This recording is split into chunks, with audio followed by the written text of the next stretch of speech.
Hello friends, आपका स्वागत है हमारे यूट्यूब चैनल में। तो आज हम पढ़ेंगे एटमॉस्फेरिक प्रेशर। तो एटमॉस्फेरिक प्रेशर क्या होता है? बेसिकली ये वो प्रेशर होता है जो कि एटमॉस्फेयर आपके ऊपर लगा रहा है, सराउंडिंग में आपके जो एटमॉस्फेयर प्रेशर लगा रहा है उसे कहते हैं एटमॉस्फेरिक प्रेशर। तो एटमॉस्फेरिक प्रेशर मेजर कैसे करेंगे? मेजर करने का डिवाइस होता है बैरोमीटर। तो बैरोमीटर किसके द्वारा इन्वेंट किया गया है? तो बैरोमीटर किया गया है ई टॉर्सेली के द्वारा इन्वेंट किया गया है। तो ये कैसे यूज़ करता है हम इसके बारे में अभी पढ़ेंगे, ठीक है। तो ये बेसिकली कैसे कैसे वर्क करता है? उन्होंने सबसे पहले एक कंटेनर लिया, ठीक है। एक कंटेनर लिया, उन्होंने पानी यहाँ तक भर दिया, ये वाटर है, ठीक है। अब इस पे एक ट्यूब लिया, ये एक ट्यूब लिया और इस ट्यूब में ये पूरा मरकरी भर दिया, यहाँ तक ये मरकरी भर दिया। मरकरी क्यों भरा, वाटर क्यों नहीं भरा? क्योंकि मरकरी की डेंसिटी बहुत ज़्यादा होती है, कि वाटर की डेंसिटी बहुत लो होती है। कि वाटर की डेंसिटी कितनी होती है? वाटर की डेंसिटी है 1000 kg मीटर पर स्क्वायर, ठीक है। लेकिन मरकरी की कितनी होती है? 13,600 kg मीटर पर स्क्वायर।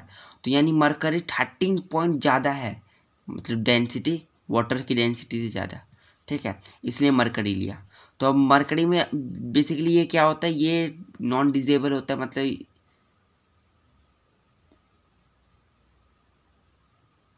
ये वेपराइज नहीं होता है मरकरी, ठीक है। तो सबसे पहले उन्होंने क्या किया, उन्होंने इसके ऊपर थंब रखा अपना, यानी जो अपना अंगूठा है वो रखा इसके ऊपर, इस ट्यूब के ऊपर, जिससे इसके अंदर एयर ना जा सके, ठीक है।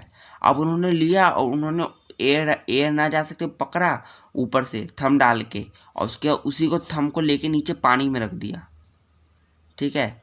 वाटर में रख दिया, यहाँ पे ये वाटर के अंदर रख दिया। लेकिन उन्होंने जब उसे हाथ हटाया उंगली को, उसके कुछ देर बाद क्या हुआ, जो मरकरी था भरा हुआ यहाँ तक, उस मरकरी का लेवल खाली हो गया, ठीक है। मरकरी का लेवल यानी कुछ मरकरी नीचे चला गया, ठीक है, कुछ मरकरी नीचे चला गया। तो कुछ मरकरी नीचे चला गया, तो अब यहाँ पे क्या बचा? तो यहाँ बचा वैक्यूम। वैक्यूम क्यों बचा? क्योंकि एयर क्यों नहीं बचा, ये सवाल भी आता है। तो एयर इसलिए नहीं बचा क्योंकि हमने उस पर थंब रखा था, जिससे एयर उसके अंदर ना जा सके, ठीक है। वैक्यूम, इस वैक्यूम को टॉर्सिल वैक्यूम भी कहते हैं, ठीक है, वैक्यूम। अब तो हमने यहाँ पे मेज़र किया, 100 सेंटीमीटर का वो लिया मेजरिंग डिवाइस, और वहाँ पे हमने मेज़र किया। उसके बाद हमने मेज़र किया, ये मेजरिंग डिवाइस है। तो हम ये जब देखते हैं कि मरकरी कहाँ पे स्टेशनरी रुक रहा है, तो वो 76 सेंटीमीटर ऑफ एच पे आके रुक जा रहा है, मतलब स्टेशनरी हो जा रहा है मरकरी, उसके अंदर खाली नहीं हो रहा मरकरी, मतलब इतना, इससे ज़्यादा खाली नहीं होगा मरकरी, ठीक है। तो उसके बाद देखिए आपको, जैसे ये फॉर एग्जांपल ये 76 हो गया, तो हमें जब आपको पता है कि यहाँ पे जो प्रेशर लग रहा है वही प्रेशर यहाँ पे, ये देखिए सबसे पहले ये प्रेशर जो लग रहा है, हमें ये प्रेशर पता है, तो हम यहाँ का प्रेशर निकाल सकते हैं। और ये प्रेशर भी सेम हो, क्योंकि हॉरिजॉन्टल लेवल पे सेम होते प्रेशर, आपको पता है, हमने पिछले चैप्टर में, पिछले पार्ट्स में पढ़ा है कि हॉरिजॉन्टल लेवल पे सेम होते हैं। तो जो यहाँ पे एटमॉस्फेयर लगा रहा है वही यहाँ पे भी लग रहा होगा। तो यानी जो, अगर हम इसकी मदद से ये निकाल लेंगे तो यानी इसका भी सेम होगा, यहाँ पर भी प्रेशर सेम ही होगा।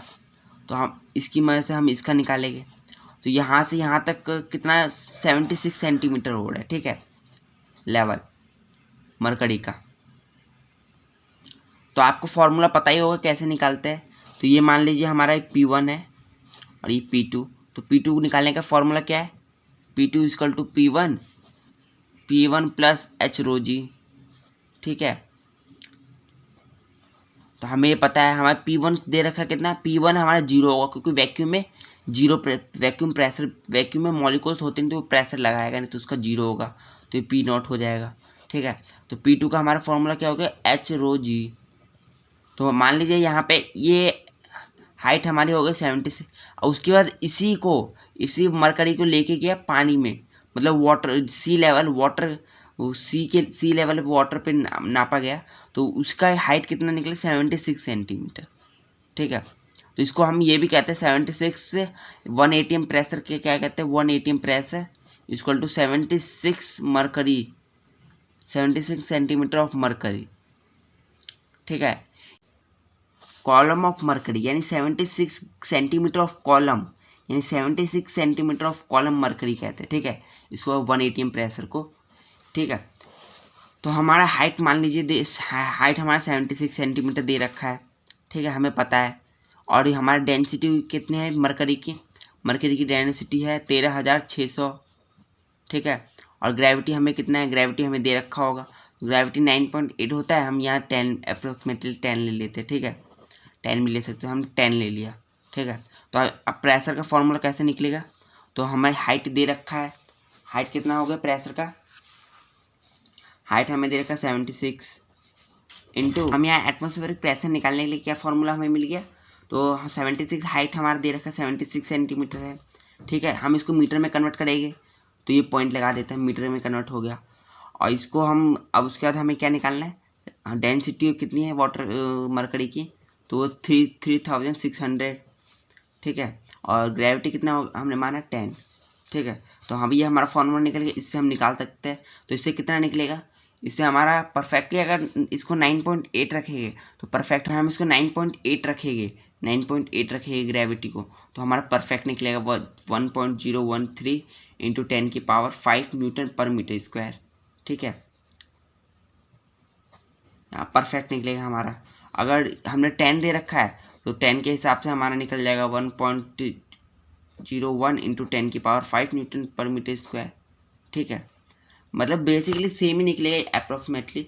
तो हम ग्रेविटी रखते ही, ठीक है। अगर अब मान लीजिए हमें निकालना है गैस, जैसे हमें किसी बंद ट्यूब है तो उसके अंदर गैस हम भरा हुआ है, तो हम उसका प्रेशर कैसे निकालेंगे, तो वो इसकी मदद से निकालेंगे। हमने एटमॉस्फेरिक प्रेशर निकाल लिया तो हम उसकी मदद से हम आगे का प्रेशर निकाल सकते हैं, उसे मोनोमीटर कहते हैं, ठीक है, मोनोमीटर। तो बेसिकली ये इजी डिवाइस है जो बंद गैस को निकाला जाता है, जिससे बंद गैस का प्रेशर। तो इससे क्या, ये कैसे निकाला जाता है, ये मानिए ये गैस भरा हुआ है, ये एक ट्यूब से भरा हुआ, ठीक है, ये एक ट्यूब था, इसमें गैस भरा हुआ है, ये रहा गैस भरा हुआ, ठीक है। ये गैस, ये रहा एटमॉस्फेयर, यहाँ लग रहा है एटमॉस्फेरिक प्रेशर, ठीक है। ये लिक्विड है,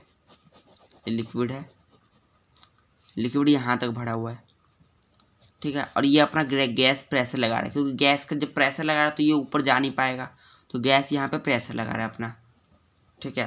तो हम ये गैस का प्रेशर कैसे निकालेंगे, तो ये गैस का प्रेशर निकालने के लिए मोनोमीटर का यूज़ किया जाता है। मोनोमीटर बेसिकली कैसे यूज़ होता है, देखिए आपको ये पता है कि ये हॉरिजॉन्टल लेवल पे सेम होता है, हॉरिजॉन्टल लेवल पे सेम प्रेशर लगता है, ठीक है। तो जो प्रेशर यहाँ पे लग रहा है, ये प्रेशर यहाँ भी लग रहा होगा, ठीक है, वो प्रेशर यहाँ भी लग रहा होगा, यहाँ पर भी। तो हमें ये पता है कि यहाँ ये एटमॉस्फेरिक प्रेशर दे रखा है, यहाँ लग रहा है, तो इसकी प्रेशर, इससे हम इसका प्रेशर निकाल सकते हैं, ठीक है। तो इसका फॉर्मूला क्या है, इसका फॉर्मूला भी वही हो जाएगा, पी गैस का फॉर्मूला इक्वल टू पी, इस गैस के निकालने के फॉर्मूला को कैसे निकालेंगे, तो जितना हमारा एटमॉस्फेरिक प्रेशर है, P atmospheric pressure plus h ρg, ठीक है। तो हमें एटमॉस्फेरिक प्रेशर दे रखा होगा, हाइट भी हमारा दे रखा होगा, हमें वो भी पता होगा कौन सा, मतलब हमने क्या यूज़ किया है, और ग्रेविटी भी दे रखा होगा, तो इससे हम निकाल सकते हैं इसको। तो अब देखिए हमें यहाँ एटमॉस्फेरिक प्रेशर, मान लीजिए एटमॉस्फेरिक प्रेशर हमें पता कितना होता है, ठीक है। तो पी गैस, तो हम यहाँ हमें पी एटमॉस्फेरिक प्रेशर कितना दे रखा है, 1.013 इंटू 10⁵ न्यूटन पर मीटर स्क्वायर। और हाइट कितना दे रखा है, हाइट मान लीजिए हमने यहाँ दे रखा है हाइट, ये पूरा हाइट मान लीजिए हमने दे रखा है 70 सेंटीमीटर, और ये दे रखा है 10 इधर का। तो हम ये 10 माइनस करना पड़ेगा हमें यहाँ का, क्योंकि ये इक्वल है, तो यानी जो इस इतना लेवल का होगा ये 60 हो जाएगा, ठीक है, ये 60 हो जाएगा। तो हम मान लीजिए हमने 60 दे दिया हाइट, तो 60/100। और हमारा डेंसिटी मान लीजिए मरकरी का ही ले रहे हैं डेंसिटी, या वाटर का ले लेते हैं, ठीक है, वाटर का हमने ले लिया, तो बस उसको इंटू कर देना है। वाटर का कितना है 1000 kg पर मीटर स्क्वायर, और ये ग्रेविटी कितना हो गया 10। अब इससे हम निकाल सकते हैं अपना बेसिकली हमारा मोनोमीटर और बायोमीटर हमें पता चल गया कि कैसे निकाला जाता है प्रेशर एट सी लेवल। ये जो प्रेशर है एटमॉस्फेरिक प्रेशर, ये सी लेवल पे है, मतलब इसमें बताया ना मेजर क्या है सी लेवल के ऊपर, तो हमें पता चल गया एटमॉस्फेरिक एट सी लेवल कितना होता है एटमॉस्फेयर। और उसकी मदद से हमने यहाँ मोनोमीटर मतलब गैस, किसी गैस का भी निकाल सकते हैं कितना प्रेशर लगा रहा है वो गैस। ठीक है, तो थैंक यू फॉर वॉचिंग, हम फिर मिलते हैं अगले वीडियो में। Thank you.